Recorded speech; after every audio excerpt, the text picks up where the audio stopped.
Howdy, howdy, hi, lads, lasses, and non-binary asses. Today, I'm going to be diving into a show that has a special place in my heart, as well as a special place in hell. And I mean that in the most loving possible way. This video is not at all meant to be as hate towards the fandom, it's just meant to document it in all of its glory from somebody who lived throughout it all in middle school. Also, another warning will be added later in the video once we get into these sections, but I will be discussing topics of fictional incest and also hate speech at the very end of the video in regards to some things the fandom has done in the past. So if those things make you uncomfortable, feel free to skip those sections of the video. I will try my best to include timestamps for when they stop being talked about. But yeah. For all who have their own experiences with this anime and fandom, you already know what we're about to get into, so strap in.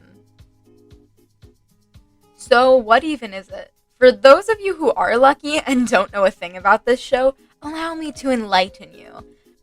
Hetalia, Access Powers, started as a webcomic created by Hetalia, which I'm probably butchering the pronunciation of, so for this video I'll just refer to him as Hima. Once his webcomic blew up, there was a manga adaptation in 2008, with an anime adaptation coming later in 2009. As of right now, the anime has 6 seasons and a movie, all of which, except the 6th season, I happen to own on DVD, but that's discussion for another time. As I'm writing this script, Season 7 is actually coming out now. I think the first episode is already out, if I'm not mistaken, but I could be wrong. The show as a whole is a parody anime that shows off over-the-top comical depictions of serious historical events and consists of 5-minute episodes to display this. There isn't much continuity or plot to it, considering most of these episodes are filled with various gags and segments that are only vaguely related to one another, easily being able to stand on their own without needing much context at all. Hetalia wears its goofiness with pride. It never truly takes itself seriously, even on those rare occasions that it does show off some plot it has stashed away in the corner where you least expected it. Now, what characters could possibly make this fun little anime just as cheerful as it is? Well, look no further than a world map. Those borders show off the main cast you'll grow to love and hate in the world of Hetalia. These personified countries are calling the shots and existing solely as their very own stereotypes. And since we clearly have quite the cast ahead of us, I'll just go over the main 8 characters, aka the ones that come as stickers when you order the DVD set. We'll start with the Allied forces and then move on to the Axis powers.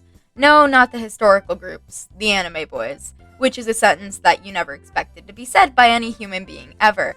But anywho, we will start with England, also known as Arthur Kirkland, which you better get used to because each one of these little bastards has their own human name, which I have memorized in full. But anyway, he's your classic angry bastard anime boy who could also be described as a tsundere to most.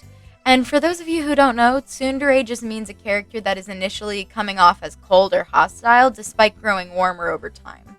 England is often seen arguing with France and criticizing America, who is essentially his younger brother, which we'll get into the semantics of that later, but anyway, England is also known for his signature eyebrows, of course, horrible cooking, and interest in the occult, specifically in summoning things, and his ability to see magical creatures others would never normally be able to see. One such creature is the one, the only, Flying Mint Bunny. Hi there! Flying Mint Bunny! Did you come here to try to cheer me up, huh? I wanted to see you, Brayden, so I flew right over. Next up, we have my own home country, unfortunately, America, also known as Alfred F. Jones. He's loud, he's proud, and he's obnoxious as hell. Not to mention a bundle of energy who is almost always seen with a burger in his hand, that he is more than happy to loudly munch away on, no matter where he is. Design-wise, he's quite recognizable with his bomber jacket and his cowlick, which actually represents Nantucket, as well as his glasses, which have been known to represent Texas. One other small thing of note, I think is just as important as the mention of Flying Mint Bunny earlier, is that America happens to have a friend who is an alien who is also named Tony. I'd like you to meet my newfound bestie! You have a plethora of fun friends, don't you, America? At the time, that was the only thing I could think of to say. Now moving on to everybody's favorite pretty boy, France, also known as Francis Bonnefoy. When I first met this pompous, egotistical blonde brat, I didn't really like him, at all. But towards the end of my stay in the fandom, I grew a liking to the flamboyant fiend, as I saw deeper into his character and discovered the strong emotions he possesses for those he's met in the past. He's known for his style, his fights with England, and his perverted nature that is often played up for comical effect. Oh, and of course that classic laugh.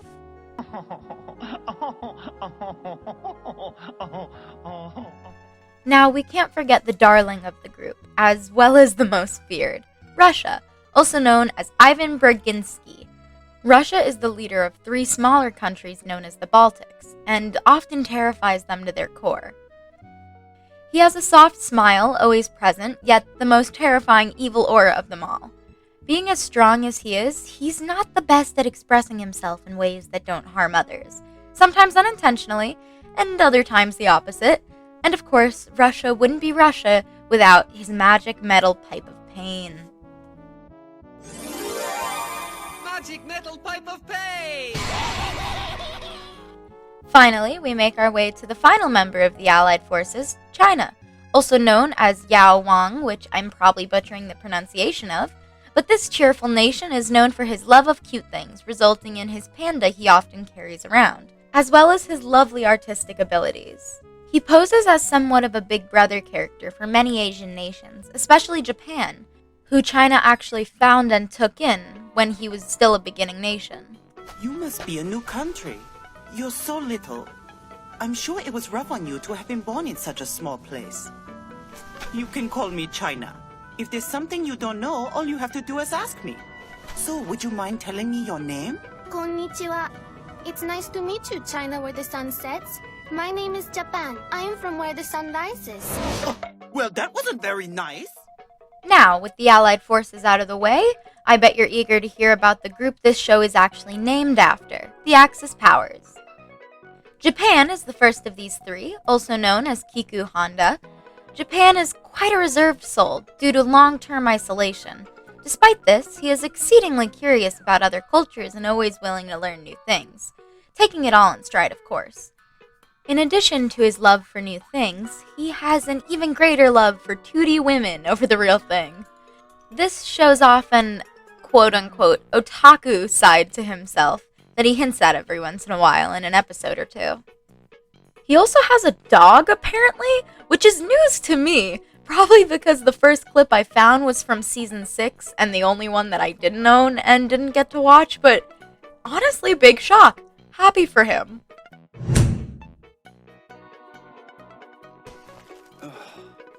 My old bones think grocery shopping hard work. Germany is next up, with his human name simply being Ludwig. I couldn't find a last name, even though I swear I remembered him having one. Stiff, emotionally stunted, and aggressive in his mannerisms and speech patterns, Germany is the backbone of this group, keeping the others in line and ready to go no matter what. Luckily, the show leaves out the darker history associated with this nation, leaving room for us to focus on his interactions with his friends as a group and individually, showcasing their fun dynamics together. Though, even being the serious one of the group, this is Hetalia, which means Germany can be just as much of a goon as the rest of them. I will buy fruit from this man. Ciao, pronto, quanto costa? Ciao! Just take it, please, they're on the house! Seriously? Grazie! Sehr gut. These Italians are surprisingly generous. And now, the one you've all been waiting for, the namesake of this strange little show, Italy himself. Human name being Feliciano Vargas, Italy is actually one half of a whole. See, he's actually northern Italy, while his brother Romano is the southern half. But for simplicity's sake, North Italy shall be referred to as Italy, while his brother shall simply be referred to as Romano, which is how most of the fandom handles it. Italy as a character is one of my favorites. He's a ball of sunshine with nothing going on in that little head of his. All he knows is good food, good friends, and honestly, what more could you ask for? All of these mismatched personalities and stereotypes make up the bright and colorful world of Hetalia, a world that, as stated before, doesn't take itself seriously at all. It's not meant to be a serious representation of the nations or their cultures or history itself. So surely the fandom is all fun and games too, right? Probably bright and colorful fan art, jokey comics, silly headcanons all about these personified nations, happy place to be, right?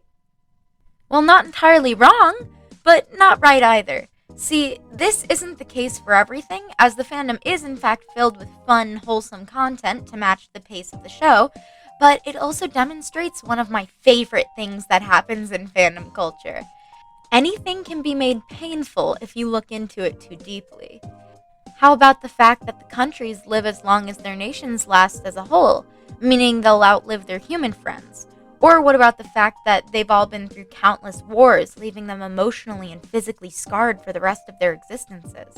Or, my favorite, when a nation is destroyed, meaning that they finally get to stop going on, only to fade away in their own form of death, since they don't even get that right. Though that last one is directly contradicted by the show, since Prussia is still an active character, as well as a favorite of mine. But that can easily be made sad with the concept that he may be hanging on to the only thing left of himself, which would be his little brother Germany, who knows eventually that his older sibling will be gone forever, yet never knowing exactly when that day will come. Does this show give us literal conversations with ghosts of other characters? Maybe. Destroying any concept that they would ever truly be gone, getting rid of any sadness factor or seriousness ever? Maybe. But if you squint hard enough, you can still get some tears out of those previous concepts I mentioned. And oh boy, do the fans get those tears one way or another. When I was a participant in this fandom, there were countless works of art and stories about these nations having to deal with the actual consequences of their existences and all that they go through. The dynamics between characters has been hashed out through countless fans describing their turmoil of having known each other for lifetimes, and eventually having to come to terms with all they've done throughout history. Not only to one another, but to the people that they were meant to protect and call their own nation. You wouldn't expect those heart-wrenching moments to be discussed from a fandom that's based all around mindless antics and bad stereotypical accents. Now, amongst all of this angst and sad fan art and fan fiction, there is one specific piece of literature that I feel needs its own dedicated shout-out. It's famous in the fandom and is essentially a full novel, clocking in at 101,093 words. It's a little over twice the size of The Great Gatsby, and named after an old song sung by Vera Lynn. Yes, I'm talking about the Derrida fanfiction off Vindition's Sweetheart, written by George Duvalier. This story is one of many human AUs in the Hetalia fandom, and actually has other fanfictions that intersect with its own plot, which were also written by Duvalier. I may have only ever gotten around to reading off Vindition's Sweetheart, but that alone is a testament to the wonderful and heart-wrenching writing of him. Without spoiling anything, I'll just say this. It goes into the brutality of war, the emotional and moral issues one is faced with when coming to terms with the fact they're on the wrong side of history, as well as showing connections being built in hiding and tested by distance and uncertainty of ever reuniting. I'll admit, I have a soft heart, so it's no surprise when I jumped to a random chapter when writing this script and read half the page, it was enough to bring me to tears. Chapter 14 will forever have a place in my heart. If you haven't read it somehow, even if you haven't touched the fandom in years, or hell, if you're not even in the fandom, I still recommend giving it a read. You don't need any prior knowledge to enjoy the story. As I'm sure you could have gathered from the previously mentioned story focusing on a romantic pairing, this fandom is riddled with ships of all varieties. I bet 99% of you know what a ship is, but just in case you don't, a ship is just a shortened term for the word relationship. Just like any other show filled with anime boys marketed towards young teens, this was bound to happen, and happen it did. Which is fine, right? Just some kids having fun pairing their favorites together and enjoying other favorites of the fandom with no judgment or animosity to be seen for miles when somebody says France is better with England than America. Boo! Okay, so it definitely was not sunshine and rainbows, as you'd expect. But there's more to it than that. Also, we are about to get into the section of the video where I do mention fictional incest, so I'll try to put a timestamp for you to jump to if you're uncomfortable with that. But now that you've had your warning, we're going to get right into it. So, when it comes to Hetalia, romantic pairings are often a touchy subject unless you're talking about Germany and Italy, who are essentially the one relationship we can all agree on being together. I mean, Germany did propose in that one episode. But besides them, it's a subject that can get most fandom goers very worked up. There were two big ships that I personally remember being on opposite sides of these so-called ship wars, and those were US-UK and Fruk. US-UK was pretty self-explanatory, being America and England, while Fruk was France and England. These two groups of shippers, more often than not, hated each other, believing their own ship was far more believable and better than the other. All pretty standard in fandom spaces, right? Well, yes, if England and America weren't essentially brothers and people didn't send each other death threats over this. Well, that part actually is pretty standard in fandoms.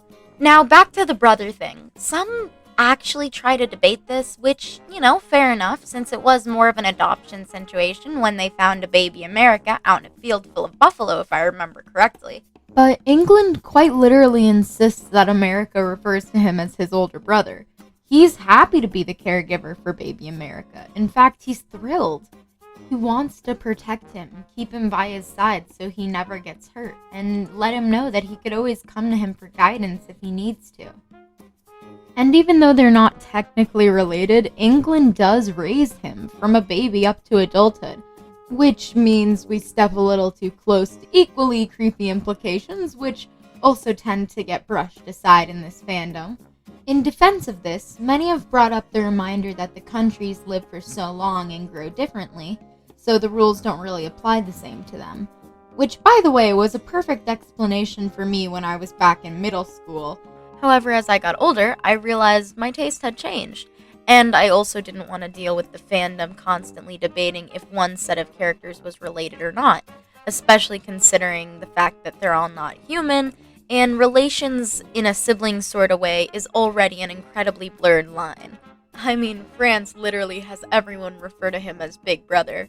But with that said, I don't think that these kids enjoying this sort of thing in the fandom are doing anything wrong.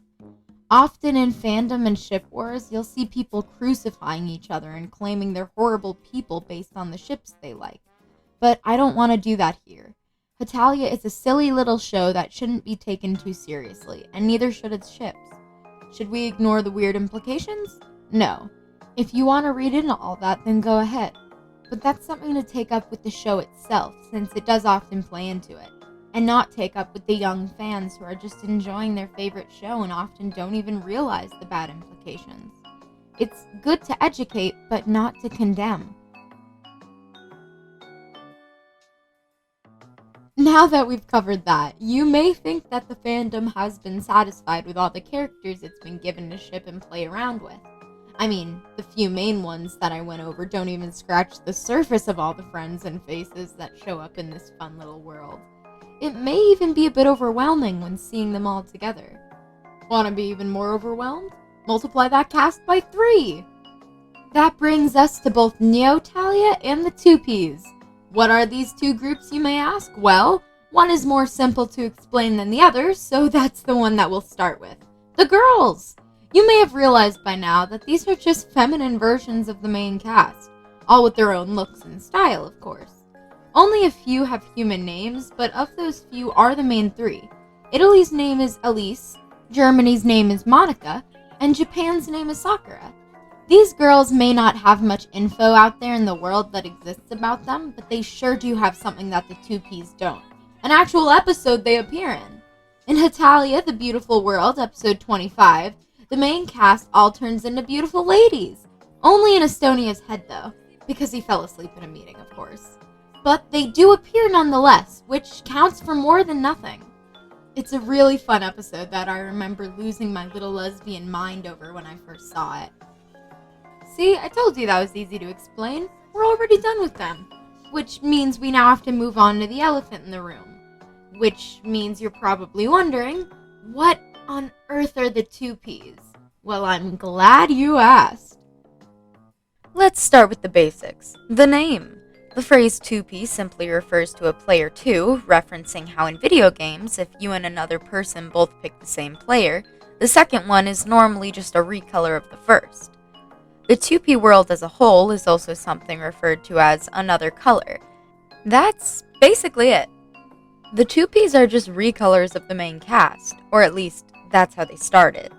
It was only Italy, Germany, and Japan at first when Hema posted some alternate designs of them and jokingly said that they looked like they ran an evil organization. The fandom saw this, took it, and ran away. Suddenly, there was a flood of theorizing from fans trying to imagine how these alternate evil doubles would act if they were ever seen in an actual episode, like we got to see the girls. There was an impatience and excitement to see how the other characters would look in this altered form, but such art was never delivered from Hema. So, the fandom did what fandoms did best. They made it themselves. 2P versions of almost every character were created, some evil and some just showing off alternate traits of that country. They each have widely known designs and personalities across the fandom, and even agreed upon human names along with far more lore than their canon female counterparts ever got. Now, out of thoroughness and my want to force-feed you all of the knowledge I've gained in this fandom, I'm going to give you a little rundown on the main characters I've explained at the beginning of the video, but now with their 2P versions. This explanation will be quicker though, considering we're already 20 minutes into the video, and I still have quite a bit to cover. We'll go in the same order as before, so we begin with 2P England, also known as Oliver Kirkland, the happy-go-lucky, pink-haired sweetheart who loves to bake and maybe sorta kinda poisons those cupcakes that he bakes for you and may or may not put you into the cupcakes, but that's only on occasion. Think Pinkamena Diane Pie vibes. 2P America is next, or rather Alan F. Jones, who is a vegan that puts on a tough exterior and comes across as a delinquent, but has a soft, animal-loving heart underneath it all. 2P France, or Francois Bonnefoy, is known to be a bit of a deadbeat and an asshole, blunt and cold, and often seen either smoking or drinking, as well as lacking all the stylish upkeep that his 1P counterpart so desperately thrives upon. 2P Russia, or Viktor Brzezinski, is a stone-cold and silent sadist who has mastered his poker face. That's kind of it on him. He doesn't talk much. 2P China, or Wang Zhao, is a strong and manipulative nation who has absolute disgust for anything considered cute.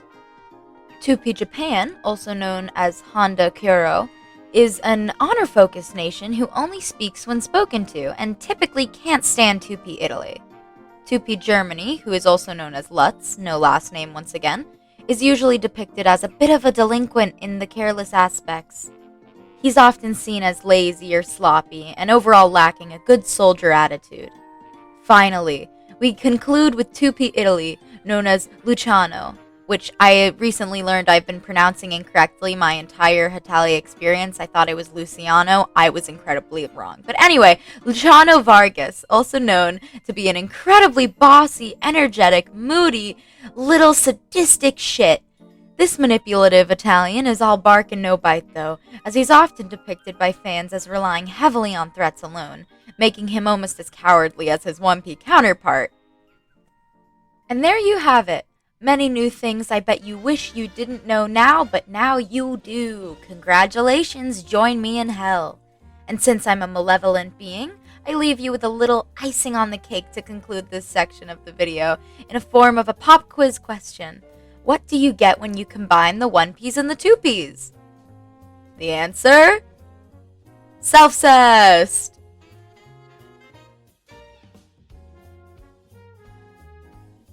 Following the darker versions of the countries, I'm afraid we must also cover the darker version of the fandom as well.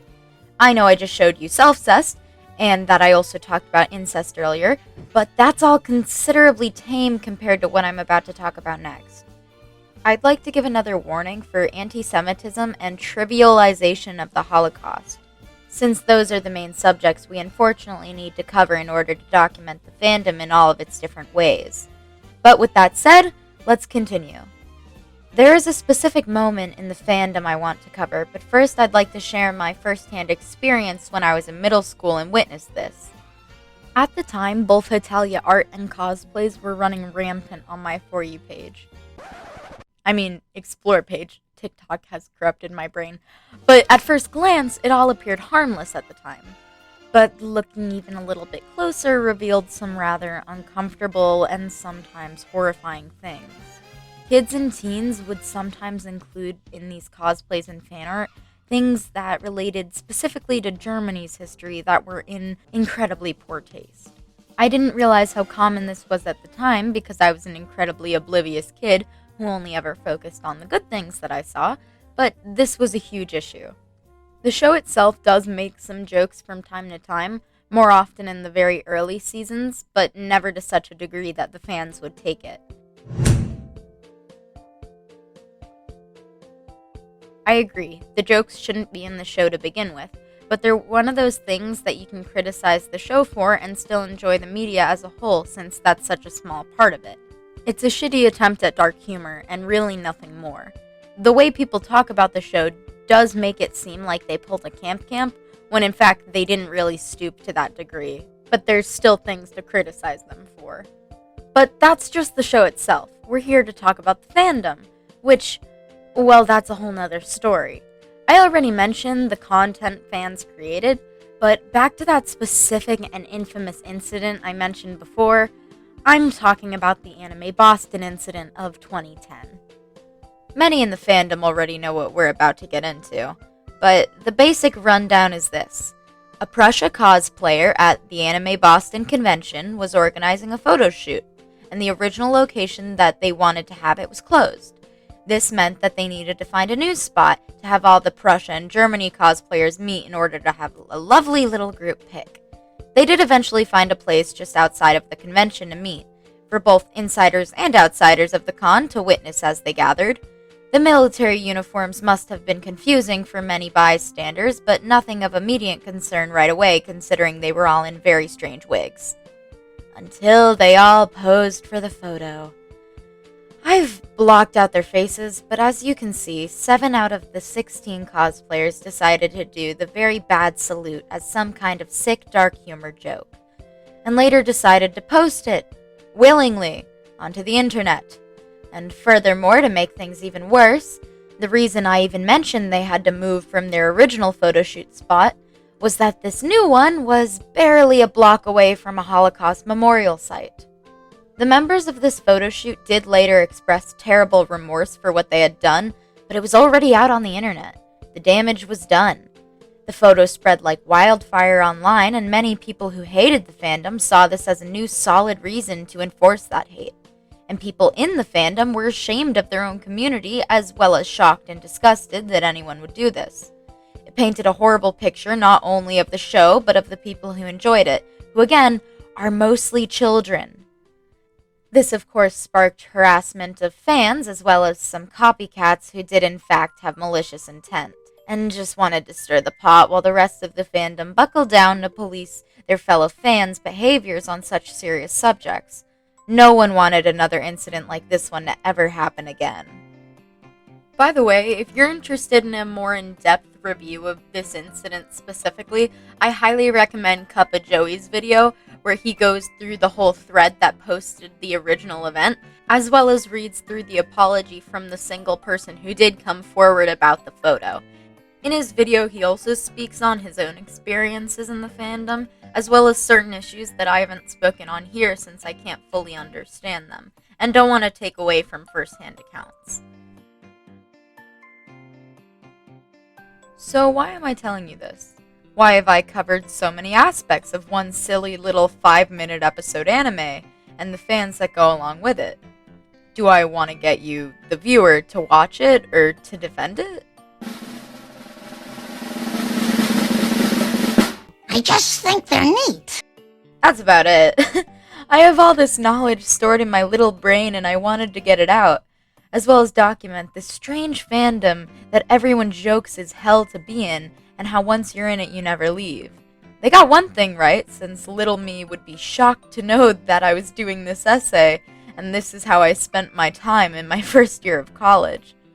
But in all honesty, I find fandoms and fandom culture to be incredibly interesting, specifically how individual fandoms have little things that are significant to them. The big fic everyone has heard of, the AU or ship that almost everyone can agree upon and enjoy.